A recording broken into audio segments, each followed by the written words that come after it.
Hi guys, welcome back to TedRedwood FM. I am Ed, and today we are carrying on with Being Sir Bob. It's Season 2, Episode 2 with Newcastle United and FM18. Still really inefficient intro. So I've stopped doing the intros where I discuss some of the history of Newcastle around Sir Bob's time. I'll sort of just bring it up in videos, only because in the analytics, loads of people click off during that time. So hopefully just getting straight into a normal intro will help, but we'll see. But you rejoin TedRedwood, mine, Ed's, I don't know, Newcastle United in an excellent place. We last saw each other for this 3-1 win over Southampton, and Mbemba, Abraham and Atsu securing the win. Geordie Classy got one back for Southampton, but it wasn't enough. And since then things have been pretty good. We followed up with a 3-2 win over Leicester, who are in the Champions League in this. They got into it in the first season. Wilfred Ndidi and Connor Cody for Leicester meant we were drawing 2-2 until the 79th minute when Wilf Zaha popped up with a goal, so that was fine, quite even, but happy days. Then the League Cup third round against Wolves, we rotated quite a bit, managed to equalise in the 92nd minute of the game, despite Wolves being down to 10 men and scoring actually a second goal while they were, before Ioza Perez popped up in the 115th to get us through to the fourth round. Then 2 1-all draws in a row, and sort of disappointing for the same reason. We took the lead against Fulham. Pasalic scored in the 26th minute before Hassan scored for them to equalise in the last minute of the game. I brought on, I can't remember if it was Fiaschi or the other one, the other young Italian at centre-back, just because I thought, oh, they haven't created anything. 93rd minute, obviously, they lost their man from a cross, and Hassan scored the goal. So we should have taken all 3 points from that. Nothing really happened, but to score a goal and then to give it away in 93rd was disappointing. Same sort of story in Man City. Jamal Lascelles scored from a corner in the 24th, and then De Bruyne got one from the edge of the box in the 64th. I think it went kind of straight at Rajkovic. He could have done better. And again, they didn't really create anything else in that game, so it was disappointing to walk away with that at 1-1, probably a more fair result than the Fulham one, but these things happen. And then in the league, 2 more wins. Bournemouth away from home, we went 3-1 up. Ben Mee, I took him off when he was on a hat-trick, that's what the media said, which is ridiculous. I mean, it's true. But yeah, Ben Mee in the 3rd and 45th minute, Abraham also scored in the 13th, so 3-0 up at half-time, then did nothing until the end of the game where Callum Wilson scored from a penalty, and then just smashed Brighton 3-0. Danny Olmo, the sort of Ioza Perez-like player but with more potential, scoring his first goal for the club, in addition to Joel Campbell and Mitrovic scoring. He's been back from injury now, Mitrovic, for a couple of weeks, so it's nice to see him back in amongst the goals. And then finally, we just played West Ham in the League Cup 4th round, the one 4-2, another one that went to extra time. Josh Onomar scoring the 88th minute to equalise after Hernandez and Lanzini put them 2-0 up. Ioza Perez just before half-time, made it 2-1. Onomar left it late, but then Abraham and Lukic, the young Icelandic / turns out Serbian, which makes sense to a name like Lukic, right? Getting on the score sheet in extra time to make it 4-2, no penalties needed. It meant we drew Arsenal in the quarter-final, which I'm really not up for, but at this sort of stage you've got to beat the best, I suppose. But obviously being undefeated in all that time in the league has meant we have rocketed up. We are in 7th place, 9 games played, 17 points. A win today, depending on how big the win is, could put us as high as 3rd place. Admittedly, it's still quite tight up there first thing, but Leicester still going quite well. I guess they're quite powered up on this game. Still doing okay, but traditional sort of top 6 aside from that, Tottenham aren't too far off either. And today we are taking on Swansea, who came back up at the first attempt. So I think they're just kind of standard Swansea, really. Graham Potter's still in charge. Still got players like Cole Bartley, Alfie Mawson, who I think I've given a cheeky scout, but he's not likely to come for any sort of realistic price. Sam Clucas is still there. Jordan Ayew, it's crazy. Jack Grealish has actually gone there, who I did think about signing.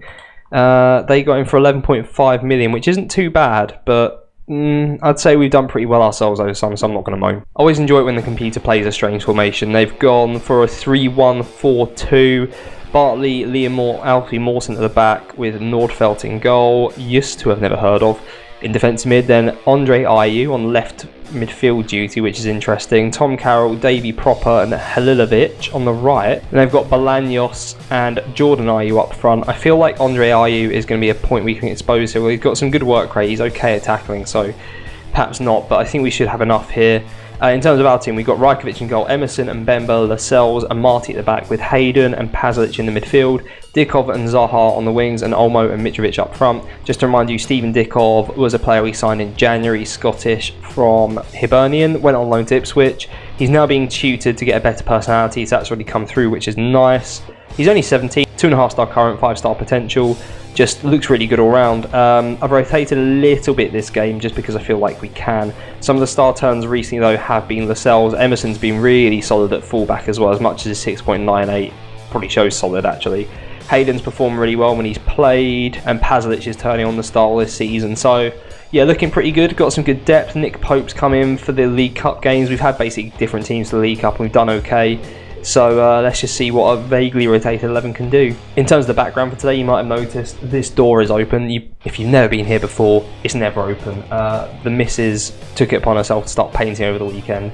We've got a little child baby gate thing there, and I think I tightened it too much, and I can't be bothered. So it's there, and the door's open. Free kick, Danny Olmo, quite far out. Hopefully he doesn't go for it. He doesn't. Gives it to Dikov, who keeps it in play. Unfortunately, Jordan Ayew picks it up, and Swansea look like they might break here. Bit of an awkward ball across, but Andre Ayew does recover it. Halilovic, couple of runners. Jordan Ayew is one of them, and he hits the post. It's not really what I was expecting first thing from the Jacks. Another free kick, Danny Olmo, as I whip my water past the camera. Danny Olmo scores a direct free kick. How often do you see that in FM18? Let's give it another look in 3D. So he steps up, and keeper really should be doing better. It's accurate, but doesn't have much pace. But either way, we're 1-0 up, although Halilovic, his turn to have a free kick. How often do you see that in FM18? Let's give it another look in 3D. And that's half time. We are 1-1 going into the break. I'm going to say far from pleased because it's the standard thing to say, right? This is where I feel like I need to be more tactical. I feel like I've been trying a bit more in this save, especially with like the shouts. I feel like they're working a bit more with the demand more. It just seems to up the intensity just a little bit, because I believe the shouts are more like team instructions and player instructions that just get put on for a short amount of time, rather than some kind of, what do you call it, you know, where you think something's real. I should cut this bit out. I can't remember what it's called, but Zaha's coming down the right, gets into the middle, keeper has a nightmare. It is a penalty. I feel like there should be a red card in there, because I mean, we're about to put it into the net. Mitrovic looking motivated so he can have it. He's a best penalty taker as well. So Mitrovic steps up against Swansea, against Nordveld, and it's a save. Oh, Mitrovic has missed so many already this year. I think it's 2, but that's too many. Corner, Dikov swings it in. Lascelles at the front post. It bounces around and Pasalic can't stick it in at the far post. We are all over him. We just need that goal. It's called a placebo. I had to Google it. How ridiculous is that? Well, I could think it was Parasaurolophus because my son's been talking about dinosaurs all day. But it is the 66th minute. Pasalic is on a yellow, so he's going to have to come off. We're going to bring on Onomar, who has been doing quite well. Hayden comes off for Bertie, one of the Italian youngsters, and then we are going to bring off Mitrovic because he's having an absolute shocker, and Tammy Abraham comes on for him. We'll leave it as is for a few minutes, and then we'll go a bit more direct and see what happens. Highlight fairly quickly, a few minutes later, Swansea building from deep. We've got a lot of men in the middle there, so you're going to have a hard time getting through. At least you'd have thought so, but they've now made a bit of space. Lascelles, nice pass back. Olmo needs to get his head on this and doesn't, but we got the foot on it first, and Marty has it at fullback to Zaha. There's a lot of room to run into there if he fancies taking on his man. Andre Ayew, who I picked up before the game, not being able to defend. Defends really well against Zaha. Sets up a counter-attack by the looks of things. And here comes Jordan Ayew. Davy Proper about 30 yards out. Bolaños. Proper, please stop this. I don't know who Diop is, but no. Bolaños is there. Good tackle. Proper, straight at Rajkovic, thankfully, from range. That was squeaky bum time. I was going to say tight bum whole time, but that's not great. Highlight fairly quickly after the resulting corner, which hardly ever comes to anything, so I cut it out. Bertie gives it wide to Zaha, who decides not to go at Andre Ayew this time. Going to become my nemesis, Andre Ayew. But Tammy Abraham gives it to Olmo. Dikov's on the overlap. Please cut it back. Someone's there. Abraham scores. Oh, he's doing so well recently. I need to sign him up permanently, but he's on contract for another couple of years yet. But he has been probably our player of the season so far. We weren't quite firing the first few games, and he just got a couple of goals to see us through. dick off here, great run, and it's sort of taken a bit of deflection there, and it's ended up with Tammy Abraham.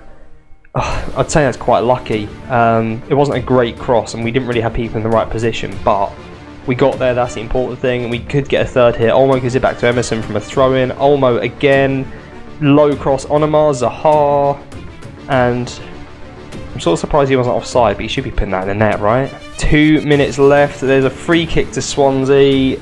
Oh, it's bounced around. I don't know what's happened because I haven't watched it yet, but that's not great. We're going to go direct, we're going to push up, we're just going to get into him, use tight to mark and get stuck in and attack, and the intensity looks horrific, but I tell you what, we'll stop exploiting the middle as well just to make it a bit easier on the lads.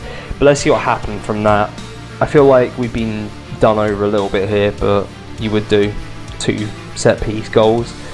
So Halilovic, what is that marking?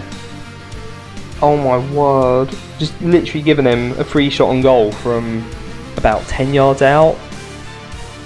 What was that? And with 4 minutes of added time, just ticking down, it's gone.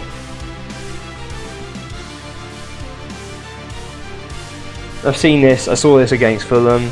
You saw it earlier in this, or you didn't see it earlier in the season, I saw it earlier in the season when we lost a couple of games in the league, where we've just not necessarily dominated a team, but why have I told them they're unlucky? I should have got into them. But we've performed well, we should have taken a win from that, and we haven't. I should have gone counter earlier or something, but I mean, if you'd have said we'd be 6th after 10 games, within touching distance, even of first place, I would have taken it, but it could be so much better. We've just thrown away so many stupid points. But our unbeaten record is up to 7, which is lovely. Can't remember the last time I saw that as a Newcastle fan. I think we went like 10 games in the Premier League or something like that once, but feels like forever ago. It was probably under Pardew when he had one of his good moments, one of 2 good moments. But cut that bit out of it. So that's left me kind of annoyed, obviously. So I'm going to have to think of where we are going next in the league or cup. I think a nice double would go down extremely nicely. I should go for an easy one really and go for Arsenal and Stoke, who clearly came back up. But instead I'm going to do Chelsea and Arsenal because, yeah, why not? See how we stack up against the big boys. So if you've enjoyed that, please do like and subscribe for more. We've got loads of FM stuff. Please do leave comments, feedback on the series, anything I'm doing wrong in terms of the game or production quality, anything. I'm willing to take anything on board to help me out. It will help you out as well, because hopefully you'll have a better, enjoyable, babbling, more streamlined experience. There you go, cut that bit, well done me. But thank you very much for watching.